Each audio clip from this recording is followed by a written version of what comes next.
And we come now, I think, to the heart of the book of Job, which is the ending of the book of Job, beginning in chapter 38, and the speeches of Jehovah. I've made the point before, I'm not the first to make it, I hope not the last, that when you think about the book of Job, we think about suffering, we think about a lot of things, but the book of Job is a book about faith. Ultimately, that's what the book's about. It's about learning how to trust God in a dark world when it's evident that we don't have all the answers to why things happen. I was talking to Brother Rodney a minute ago. You know, I used to say things like this. I'd say, I try to learn to give God the credit for every blessing and just blame the devil for every curse. And I'm beginning to figure out in life, late in life, I don't even know what a blessing or a curse is sometimes. Was the thorn of the flesh a blessing or a curse that Paul faced? Well, I think that we could say in a measure it was potentially both or either. So, in the case with Job, Job faced a lot of hard things, but I think what he was taught to do was learn how to trust God. Now, it's common for men, mere men, to put God on trial. And faith it's impossible to please God without faith. He that comes to God must believe that he is, and he's the rewarder of them that diligently seek him. So faith is the great need that we have, and it's what's missing in the world in which we live, especially the Western world. Men today, instead of bowing before God, expect God to explain himself to us. We see so much of that. Some of it is very high-handed and irreverent, overtly irreverent. Guys like Christopher Hitchens, who's a famous celebrity atheist today, may not be famous to you, but a lot of people know his name. And Mr. Hitchens will write books like this, God is not great. The little child's prayer, God is great, God is good. God is not great, they say. And in a book like that, he will rail against how God runs his business. Is it too modern to notice that there is nothing about rape or nothing about protecting children from cruelty, nothing about genocide? That is in the scriptures. So he says. Or is it exactingly in context to notice that some of these very offenses are about to be positively recommended? Nothing proves the man-made character of religion as obviously as the sick mind that designed hell, unless it is the sorely limited mind that's failed to describe heaven, except as a place of either worldly comfort, eternal tedium, or, as Tertullian thought, continual relish in the torture of others. So he has a lot of inflammatory and outrageous things to say. Somebody once described Hitchens this way. He said he's one of these guys, or was, he's dead now. But when he was alive, he's one of these guys who went around saying, I don't believe in God and I hate him. He has this whatever twisted problem he had. He thought it was his job to put God on trial and to evaluate God. Even religious people can do that. This is a book that was famous back in the 1960s called When Bad Things Happen to Good People. It's written by a Jewish rabbi named Kirshner. And he writes about the book of Job. And he says, or asks the question of his readers, are you capable of forgiving and loving God even when you have found out that he is not perfect? Even when he has let you down and disappointed you by permitting bad luck and sickness and cruelty in his world and permitting some of those things to happen to you? Can you learn to love and forgive him despite his limitations, as Job does, as you once learned to forgive and love your parents, even though they were not as wise, as strong, or as perfect as you needed them to be? Is that the message of Job? We got to learn how to forgive God? Wow, that's awful. Well, I have to admit, though, I'd put Job in a higher category than these folks. Job at times, several times, in his frustration and his low and disappointed and battered state, pled with God that he might, as it were, have his day in court. In chapter 23 is one example. Job says, "Oh, that I knew where I might find him, that I might come even to his seat. I would lay my case before him. I would fill my mouth with arguments. I would know what he would answer me and understand what he would say to me. Would he contend with me in the greatness of his power? No, he would pay attention to me. There is an upright man, I should say, could argue with him. And I would be acquitted forever by my judge." Or in chapter 31, his last speech, "Oh, that I had one to hear me. Here is my signature. Let the Almighty answer me. Oh, that I had the indictment written by my adversary. Surely I would carry it on my shoulder. I would bind it on me as a crown. I would give him an account of all my steps. Like a prince, I would approach him." Well, you know the story. Job did get his chance, an audience with God. It did not go as he thought it would. And when that whirlwind came, and in chapter 38 God began to speak, Job didn't do much talking, as it turns out. Chapter 38 begins with these words, "And then the Lord spake to Job out of the storm. And he said, Who is this that obscures my plans with words without knowledge? Brace yourself like a man, and I will question you, and you will answer me." He calls out Job. It's Job that's dark in counsel. Instead of making God's way clear, he has impugned really God's motives at some point in time, and not done justice, I think, in some ways to God in that sense. And Job later confesses that yes, God's speaking to me, and he's right. Look over in chapter 42 and verse 3, Job's last words here. He quotes this opening line, "Who is he that hides counsel without knowledge?" Job said, "It's been me, but no more. Therefore have I uttered that I understood not." No question about who he's talking about. Job accepts it. And Job comes to the point where he's humbled by this. And I think it's important that men have to come to that point. All of us, me included, when we realize, life not going the way I think it ought to go. And there may be a lot of unpleasant things that we face. But the Lord, I think, teaches us this lesson, that you can't truly find peace until you come to terms with the fact that I'm not in charge, and I'm going to have to lean on the one who knows all. What God gives to Job is not an apology, and it's not an explanation. I like what one fellow, I remember what one fellow wrote about the book of Job that I thought was just outrageous. He wrote a survey of the Old Testament, and he says of Job, this is what he thinks the theme of Job is, Mr. Archer. "This book deals with the theoretical problem of pain in the life of the godly." By the way, that always gets me, the theoretical problem of pain. You reckon it was a theoretical problem to Job? If you've lived very long in this world, you know better than that. Some much more than others.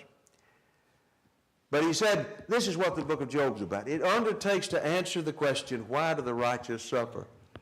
And I wonder, has he ever read the book of Job?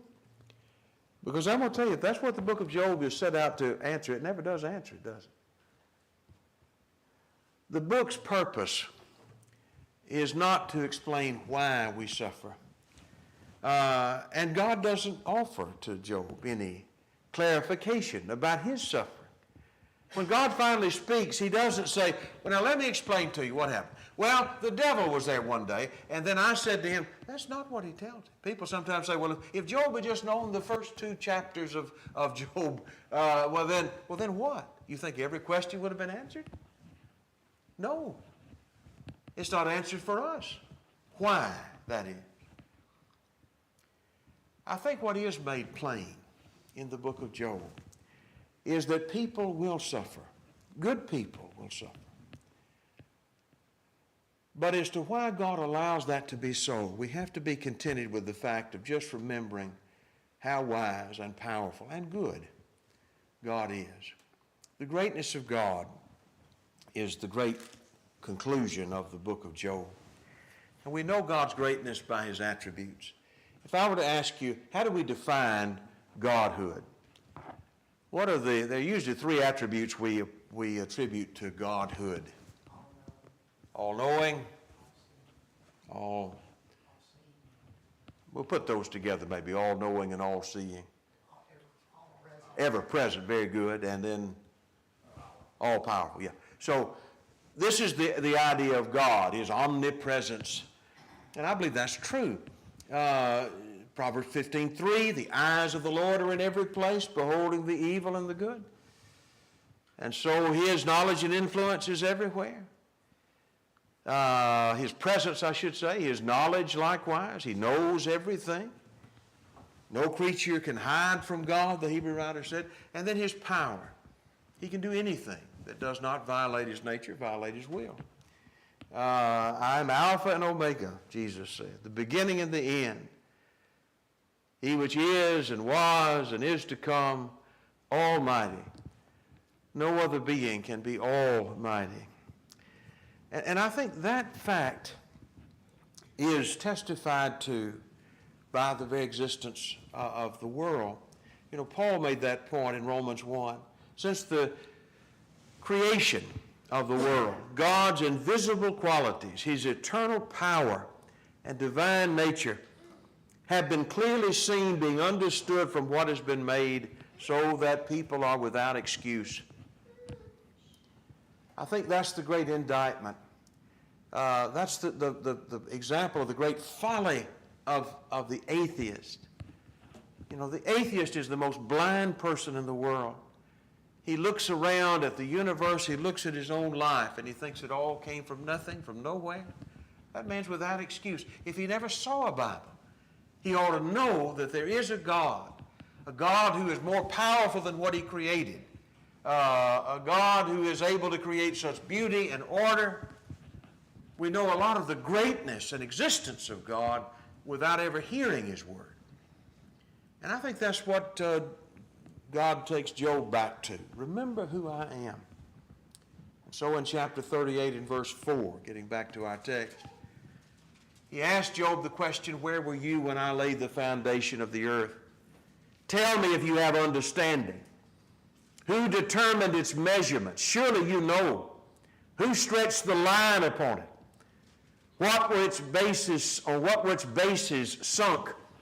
Or who laid its cornerstone when the morning stars sang together and all the sons of God shouted for joy? The folks in this room understand that everything that is was made. But have you spent much time thinking about that day when it was made? When space itself, when time itself came into being, and when all of this was spoken by God into existence. In Psalm 148, praise ye the Lord, the psalmist says. Praise ye the Lord from the heavens, and praise him in the heights. Praise ye him, all his angels. Praise ye him, all his host. Praise ye him, sun and moon. Praise him, all ye stars of light. Praise him, ye heaven of heavens, and ye waters that be above the heavens. He said, let them praise the name of the Lord, for he commanded, and they were created. That's an unforgettable picture to us. That the universe was created by God speaking it into existence. And God said, light be, and light was. And this tremendous power of the Creator. And all of it working together speaks to this point. As the Hebrew writer put it, every house is built by some man, but he that made all things is God. So God takes Job, and he, I think, points to the creation, and he says, Job, you ask me why I do this or why I allow that, and you speak of me as if I don't know about justice. Have you forgotten that I spoke the world into existence? Do you think God lacks knowledge? He lacks wisdom? There's several great expressions, aren't there, in the book of Job that speak to the creation. Job 38 and verse 12. He asked Job, have you ever commanded the morning at any time during your life? Do you know where the dawn lives? Where it seizes the edge of the earth and shakes the wicked out of it, like clay is molded by a signet ring. The earth's hills and valleys then stand out like the colors of a garment.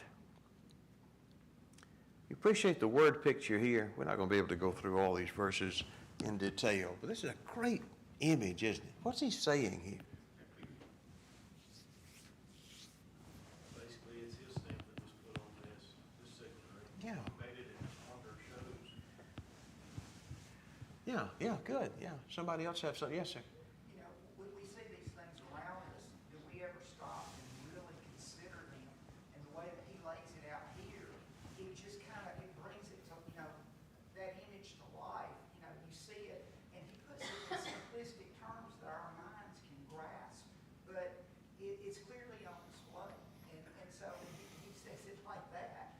You know, I imagine it caught Job by surprise. No, he's never commanded the morning. He's never, you know, that's just, you know, that's so far above him.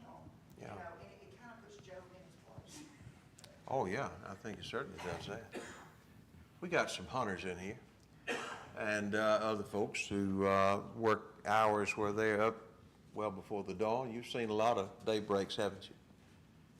And let's just take that analogy of the hunter or the folks who like to camp. And they're up here on the mountain ridge and the dawn is coming. And you can just see the dawn reveal the forest, the woods there. And what was just darkness, now all the details come out.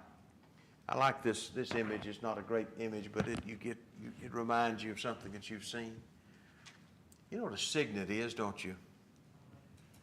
It can be a ring. It can be, maybe something you wear around your neck. But what do we do with the signet?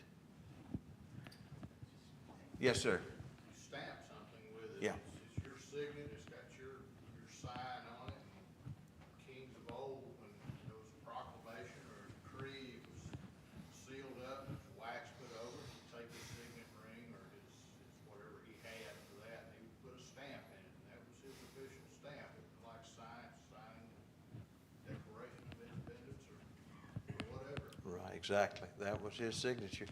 But the physical act was you take this like a die and you press it into what? That wax.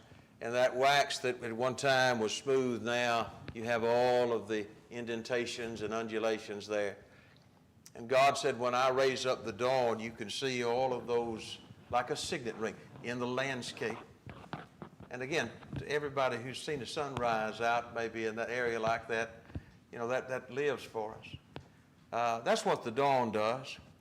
He says the dawn, it seizes the edge of the earth and shakes the wicked out of it. I wonder what he's talking about there. Yes, sir. Go ahead, brother. If you're up in the mountains and it's dark, it is truly dark. Yeah. And we know that evil lives in the dark. Yeah. When the dawn comes, it's a bit of a relief because all this evil seems to wash away. Right. Yeah, chases the mean folks back into their hole wherever they came from. Yes, sir, go ahead. I was about to say the light could expose that mischief, and therefore they hide from it. Right, exactly. God said, I do that. You don't do that. I bring the dawn every day. And all the things that come with it. It's a great picture. I'm cheating a little bit here. I'm going away from Job. But God brings the night as well. I think of Psalm 104. We'll get to the Psalms, Lord willing, soon. But Psalm 104 and verse 19, the psalmist said, He made the moon to mark time. The sun knows its setting time. You bring darkness, and it becomes night. When every beast of the forest prowls, and the young lions roar for prey, seeking their food from God. When the sun rises, they gather and lie down in their dens. God brings the night as well, and that has its purpose also. He says back in Job 38 and verse 34, can you call out the clouds so that abundant water drenches you? As Andy Griffith reminded us, everybody complains about the weather, but nobody does anything about it. Well, we can't, can we? We just have to take what we get. But God said, I control that. He said, can you command the lightning so that it goes forth and calls to you? Look at us. Who has the wisdom to be able to count the clouds or to empty the water jars of heaven? Talking about weather, there's that expression there in chapter 38 and verse 22 that we remember, where God asked Job, have you entered the storehouses of the snow, or seen where the hail is stored, which I've reserved for the tribulation to come, for the day of battle and war? What do you make of that last expression? What's snow got to do with war?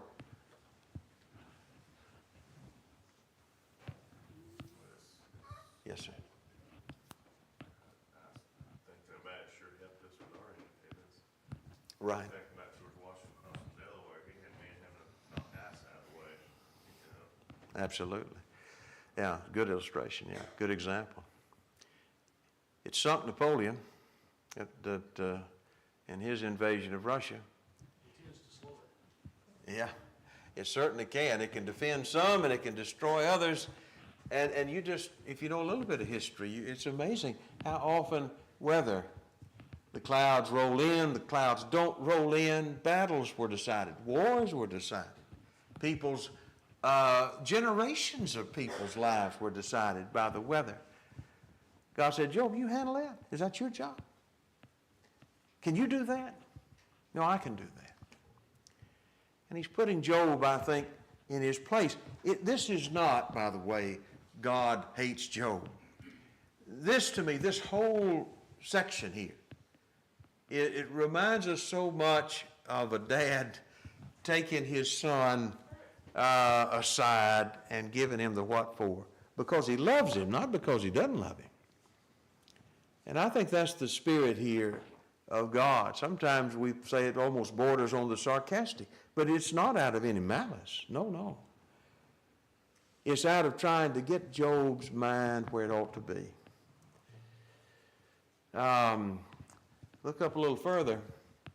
Can you connect the chains of the constellation Pleiades or untie the ropes of Orion?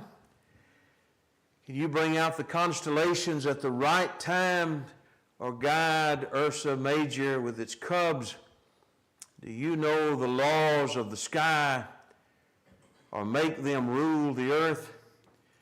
The idea of, you know, the stars and their patterns, whether it be the stars, the constellations as we know them even now.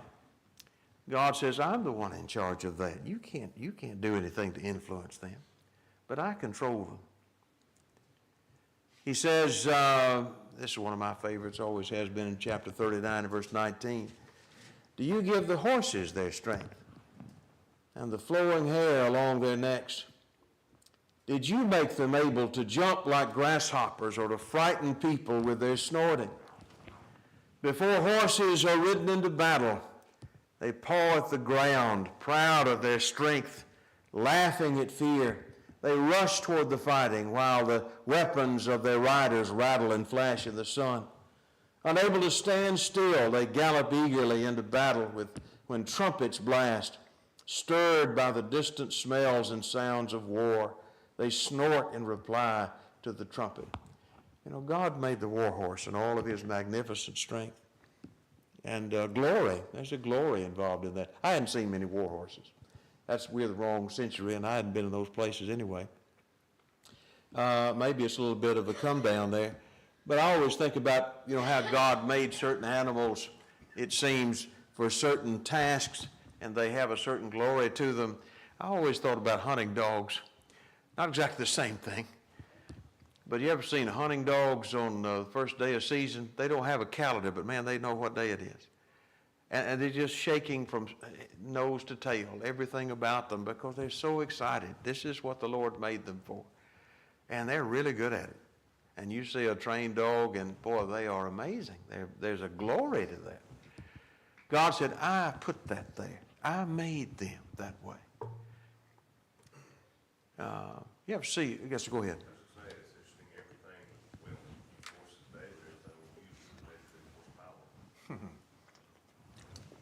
That's right. This is the war horse, but we use horses and have through the years for all kind of things. And they are magnificent creatures. They're not my favorite, but that's just because of an old argument we had with a horse one time. But anyway, actually, they are magnificent animals. Tell you something else magnificent. Some of those big raptors that God made. Job, did you teach the hawk to fly? Was it John Denver who wrote that song years ago? He said, man, be a poor man if he never saw an eagle fly. A hawk. Where we live out there in the edge of the county, not often, but just once in a while, you'll see a hawk sitting up on a power line or something, and you want to stop the car and pull off and just look at it for a while. They are magnificent creatures. He doesn't only talk about the glory of this beast, but he talks about how that I taught him to fly south. Now, I don't know much about birds. Ornithology, is that what that is? Not the bird expert? Anyway, but, it's just a marvel to me to hear people know about that, talk about the migratory pattern of birds. And they're birds that migrate from the southern part of South America up to Nova Scotia. And I think, I can't get to Jasper without using Google Maps. And I said, how do they know that? How does a bird know that? Oh, it's just evolution, just accident. Didn't come from anywhere. Isn't that amazing what you can do accidentally? I wonder if those people walk through art galleries. I mean, not modern art, but real art. They walk through art galleries and they think, well, I reckon just some paint fell on these canvases. Look at what happened, all these accidents. That would make more sense to me than thinking that this somehow is an accident. God said, Job, do you know who you're talking to? 39:27, did you train the eagle to build their nest on rocky cliffs where they can look down to spot the next meal? And then their young gather to feast where the victim lies. The magnificence of that eagle high up in his nest with his eye. We still talk about an eagle eye, being able to see and to make that move. And pretty amazing. There are other birds that are amazing for different reasons, and we've thought many times about the ostrich. He has his own glory, his plumage, but the writer makes the point, not the brightest, and sometimes can be rather harsh and cruel with its young, step on its own eggs. And why is that? The Lord says, because I didn't give him wisdom. I gave him great abilities with his legs. He can outrun a car. And I gave him that, and I didn't give him smarts. And that just reminds me that God made everything as he intended. He is the designer, and things are according to his will. Another bird that God made was the raven. Who provides the raven its prey? Talk about giving an animal smarts, whatever you want to call it. If you don't like that term, you could cleverness or. I saw a special here a few years ago on ravens and crows. They're cousins, not the same birds. I don't have many. Do we have ravens in America? Not many. There's some places, maybe not around here, I don't think anymore. If we had them, it's been a long time. But ravens are a larger version of that crow. We got crows. I have seen plenty of those. If you've got a garden, you know about the crows. And maybe the crow is not your favorite animal. But I'll tell you what you have to give him. He is really a clever animal. And these guys were researchers, and they did experiments on this. And as I recall, not to bore you with all this, but they were trying to find out, the ability of these crows to recognize and remember, as we would think of it. And so this fellow would put a mask on, and he would go out in this yard where there'd be a bunch of crows, and he would treat them meanly and throw rocks at them and so on. And at other times he'd put another mask on, and different come out, and he would put food out for them. And he said those birds would respond differently to the face of the individual. And when the fellow who had been mean to them, or maybe it was the same guy, but the look of the fellow, they would make a different noise with each other before he had ever done anything but just show himself. These birds recognized, they remembered, they reacted differently, they communicated with each other. It's remarkable. One of the experiments that they did was they would have food, but you would have to not just open a box and get the food, but you would need a key to open the box somehow.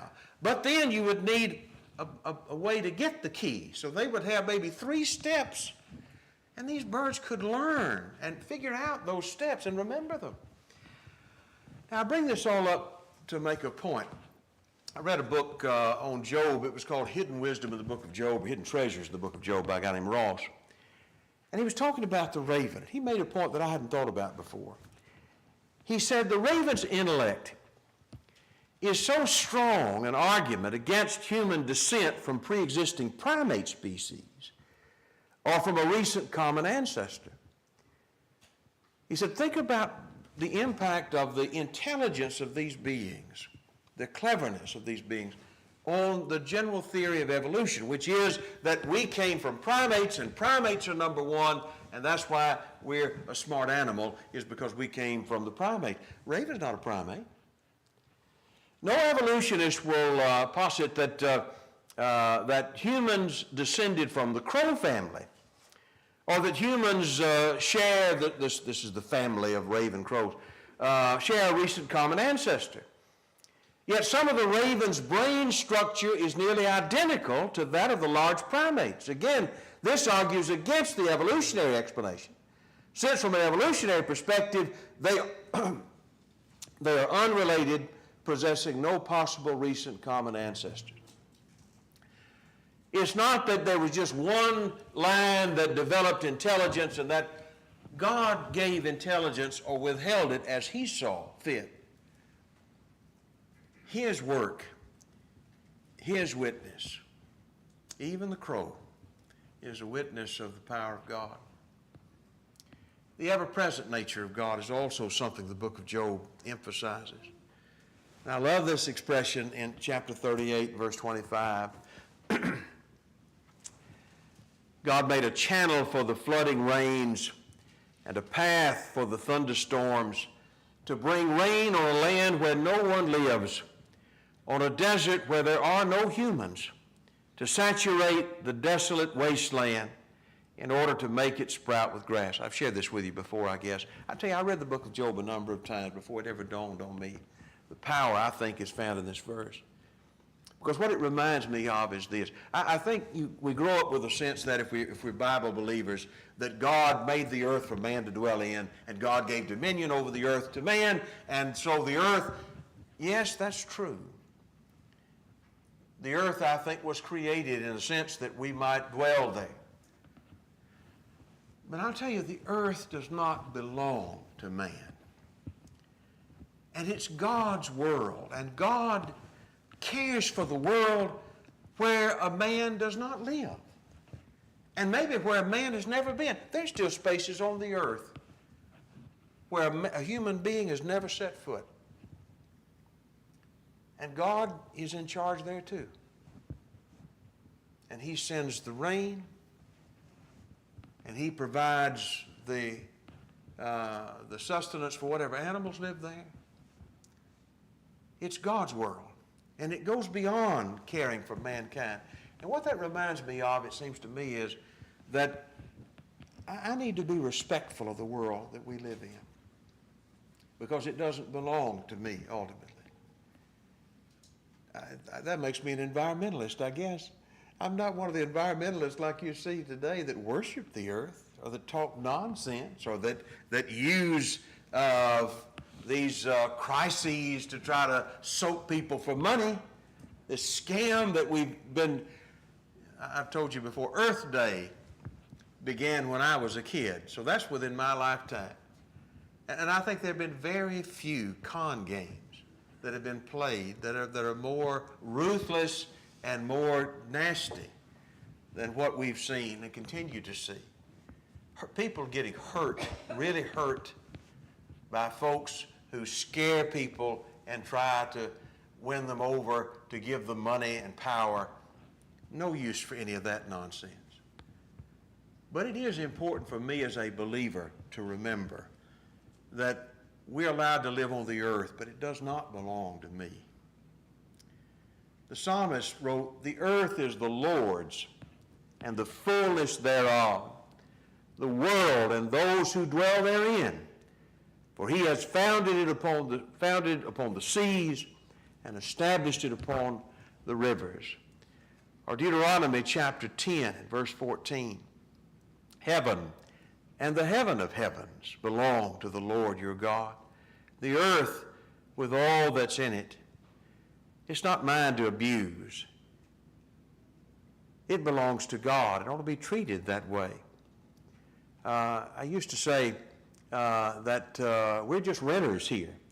You know, if you rent a house, do you leave it all trashed? Well, some do. We'll talk. There's some folks who are landlords here who've had that experience, but it shouldn't be so. It's criminal to do that. But I don't think that's a good analogy, because we're not even renting. We're just guests. I'm not paying the Lord to live here. I'm just a guest in his house. So how should I treat that which belongs to him? Psalm 104 is a great passage. But the psalmist reminds us, you, God, you make springs gush forth in the valleys. They flow between the hills. They give drink to every beast of the field. The wild donkeys quench their thirst. Beside them the birds of the heaven dwell. They sing among the branches. From your lofty abode you water the mountains. The earth is satisfied with the fruit of your work. You cause the grass to grow for the livestock and plants for man to cultivate, that he may bring forth food from the earth, and wine to gladden the heart of man, and oil to make his face to shine, and bread to strengthen man's heart. The trees of the Lord are watered abundantly, the cedars of Lebanon that he planted. In them the birds build their nests. The stork has her home in the fir tree. The high mountains are for the wild goats, the rocks of the refuge of the rock badger. He made the moon to mark the seasons, and the sun to know the time for setting. You made darkness, and it is night, when all the beasts of the forest creep about. O Lord, how manifold are your works.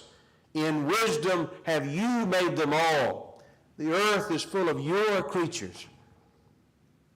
Mankind has been granted use of this world, but it's essential that you and I remember who the owner is. Question or point you have about that? Yes, sir. Yes, sir. You know, what's amazing is man doesn't see his own foolishness and realize God gives us the right to choose.